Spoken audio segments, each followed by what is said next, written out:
अंतर्राष्ट्रीय मुद्रा कोष यानी IMF की प्रबंधन निदेशक क्रिस्टलिना जॉर्जिवा ने कहा है कि भारत की प्राथमिकता सबसे कमजोर लोगों की रक्षा करने, अच्छी तरह से लक्षित सहायता देने और छोटे तथा मझोले उद्योगों की रक्षा करने की होनी चाहिए, ताकि एक देश के रूप में उनकी कोरोना वायरस महामारी के खिलाफ लड़ने में हार न हो। जॉर्जिवा ने IMF और विश्व बैंक की वार्षिक आम बैठक के दौरान बुधवार को यहाँ एक संवाददाता सम्मेलन में कहा कि लोगों को बचाने और उनके स्वास्थ्य की देखभाल भारत की प्राथमिकता होनी चाहिए। उन्होंने कहा कि क्या करने की आवश्यकता है यह स्पष्ट है। सबसे कमजोर लोगों की सुरक्षा, अच्छी तरह से लक्षित सहायता, छोटे और मझोले उद्योगों की रक्षा ताकि उनकी हार न हो। उन्होंने आगे कहा कि जब तक हमारे पास स्वास्थ्य संकट से निपटने का एक टिकाऊ रास्ता नहीं है, हमें कठिनाइयों, अनिश्चितता और असमान सुधार का सामना करना पड़ेगा। कोविड-19 को एक मानवीय संकट बताते हुए उन्होंने कहा कि खास तौर से जिन देशों में मौत अधिक हुई है, वहाँ ये संकट गहरा है। उन्होंने आगे कहा कि इस महामारी से भारत में 1 लाख लोगों से अधिक की मौत हो गई है।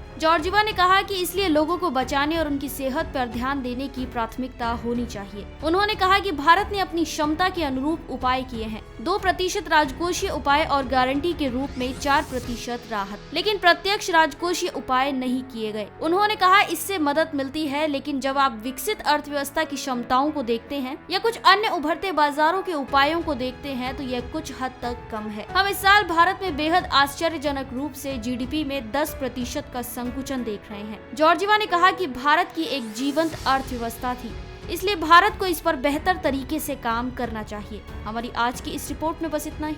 मैं श्वेता चौहान, पंजाब केसरी, दिल्ली।